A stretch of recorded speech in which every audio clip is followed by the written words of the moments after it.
ಒಂದು 40 ವರ್ಷದ ಮಹಿಳೆ ನನ್ನ ಕ್ಲಿನಿಕ್ಕಿಗೆ ಬರ್ತಾರೆ. ಡಾಕ್ಟ್ರೇ, ನನ್ನ ಎದೆಯಲ್ಲಿ ಬ್ರೆಸ್ಟಲ್ಲಿ ಒಂದು ಗಡ್ಡೆ ಇತ್ತು, ಏನು ನೋವಿರಲಿಲ್ಲ, ಏನೂ ಇಲ್ಲ. ನನಗೆ ಅನುಮಾನ ಇತ್ತು, ಎಲ್ಲೋ ಓದಿದ್ದೆ ಪೇಪರಲ್ಲಿ, ಎಲ್ಲೋ ನೋಡಿದ್ದೆ ವಿಡಿಯೋದಲ್ಲಿ, ಇದು ಬ್ರೆಸ್ಟ್ ಕ್ಯಾನ್ಸರ್ನ ಒಂದು ಲಕ್ಷಣ ಆಗಿರ್ಬೋದು ಅಂತ. ಆದರೆ ನಾನು ನಮ್ಮ ಹಳ್ಳಿಯಲ್ಲಿ ಭಾಳ ಡಾಕ್ಟ್ರಿಗೆ ತೋರಿಸಿದೆ. ಡಾಕ್ಟ್ರೇ ನೋಡಿ, ಈ ಥರ ಲಂಪ್ ಇದೆ, ನನಗೆ ಪ್ರಾಬ್ಲಮ್ ಇದೆ ಅಂತ. ಎಲ್ಲರೂ ಹೇಳಿದ್ದೆ ಅಷ್ಟೇ, ನಿನ್ನ ವಯಸ್ಸು ಭಾಳ ಕಡಿಮೆ ಅಮ್ಮ, ನಿಂದು 35-40 ವರ್ಷ ಅಷ್ಟೇ, ನಿನಗೆ ಯಾಕೆ ಕ್ಯಾನ್ಸರ್ ಆಗುತ್ತೆ? ಕ್ಯಾನ್ಸರು ಆಗೋದು ಒಂದು 60-70 ವರ್ಷ ಆದಮೇಲೆ, ಏನೂ ಆಗಲ್ಲ, ಚಿಂತೆ ಮಾಡಬೇಡ, ಕೆಲವೊಂದು ಟ್ಯಾಬ್ಲೆಟ್ ಬರ್ಕೊಡ್ತೀನಿ, ಮನೆಗೆ ಹೋಗು, ಸರಿ ಹೋಗುತ್ತೆ ಅಂತೇಳಿ. ಆದರೆ ಆ ಮಹಿಳೆ ನನ್ನ ಹತ್ರ ಬರೋ ಅಷ್ಟೊತ್ತಿಗೆ ಸ್ಟೇಜ್ 4 ಬ್ರೆಸ್ಟ್ ಕ್ಯಾನ್ಸರ್ ಆಗಿತ್ತು. ಯಾಕೆ ಆಗಿತ್ತು? ಪೇಷಂಟು, ಈವನ್ ಎಲ್ಲರೂ ಯೋಚನೆ ಮಾಡಿದ್ದು ಏನು, ಬ್ರೆಸ್ಟ್ ಕ್ಯಾನ್ಸರು 30-40 ವರ್ಷದ ಒಳಗಡೆ ಆಗೋದಿಲ್ಲ. ಸೊ ಏನಾಯ್ತು, ಇವಾಗ ಅಕಸ್ಮಾತ್ 1-2 ವರ್ಷ ಮುಂಚೆನೇ ಅದೇನಾದರೂ ಡಯಾಗ್ನೋಸ್ ಆಗಿತ್ತು ಅಂತ ಹೇಳಿದರೆ 100% ಆ ಯಂಗ್ ಲೇಡಿಯಲ್ಲಿ ನಾವು ಬ್ರೆಸ್ಟ್ ಕ್ಯಾನ್ಸರ್ನ cure ಮಾಡ್ಬೋದಾಗಿತ್ತು.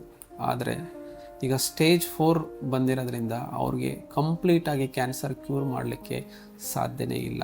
She is just 40 years of old. 40 ವರ್ಷದ ಮಹಿಳೆ, ಚಿಕ್ಕ ಮಕ್ಕಳು ಇದ್ದಾರೆ.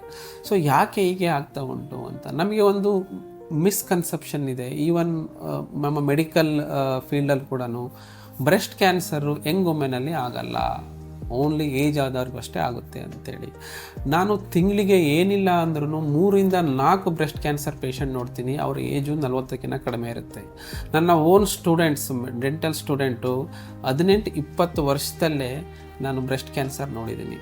ಸೊ ಹಾಗಾಗಿ ಬ್ರೆಸ್ಟ್ ಕ್ಯಾನ್ಸರು ಕಡಿಮೆ ಏಜಲ್ಲಿ ಆಗೋದಿಲ್ಲ ಅನ್ನೋದು ಒಂದು ದೊಡ್ಡ ಮಿಸ್ಕನ್ಸೆಪ್ಷನ್ನು. ದಯವಿಟ್ಟು ಅರ್ಥ ಮಾಡ್ಕೊಳ್ಳಿ. ಯಂಗ್ ವುಮೆನ್ನಲ್ಲಿ, ಯಂಗ್ ಲೇಡೀಸಲ್ಲಿ ಬ್ರೆಸ್ಟ್ ಲಂಪ್ಸು, ಬ್ರೆಸ್ಟ್ ಪ್ರಾಬ್ಲಮ್ಸು ಸರ್ವೇ ಸಾಮಾನ್ಯ, ಭಾಳ ಜನಕ್ಕೆ ಇರುತ್ತೆ.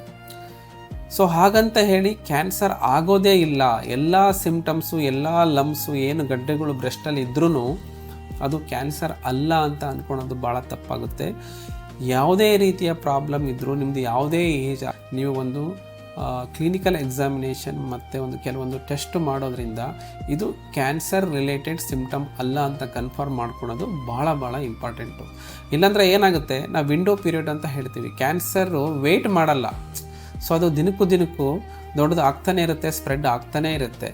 ಹಾಗಾಗಿ ಬೇಗ ಗೊತ್ತಾಯಿತು ಅಂತ ಹೇಳಿದರೆ, ಅರ್ಲಿ ಸ್ಟೇಜ್ ಅಂತ ಹೇಳ್ತೀವಿ, ಸ್ಟೇಜ್ 1ನಲ್ಲೇ ಗೊತ್ತಾಯಿದ್ರೆ ಒಂದು ಸಿಂಪಲ್ ಸರ್ಜರಿಯಿಂದ 100% ನಾವು ಗುಣ ಮಾಡ್ಬೋದು. ಹಾಗಾಗಿ 2 ವಿಷಯ ನೆನ್ಪಿಟ್ಕೊಳ್ಳೇಬೇಕು. ಕ್ಯಾನ್ಸರು ಯಂಗ್ ವುಮೆನ್ನಲ್ಲೂ ಆಗೋ ಚಾನ್ಸಸ್ ಇದೆ.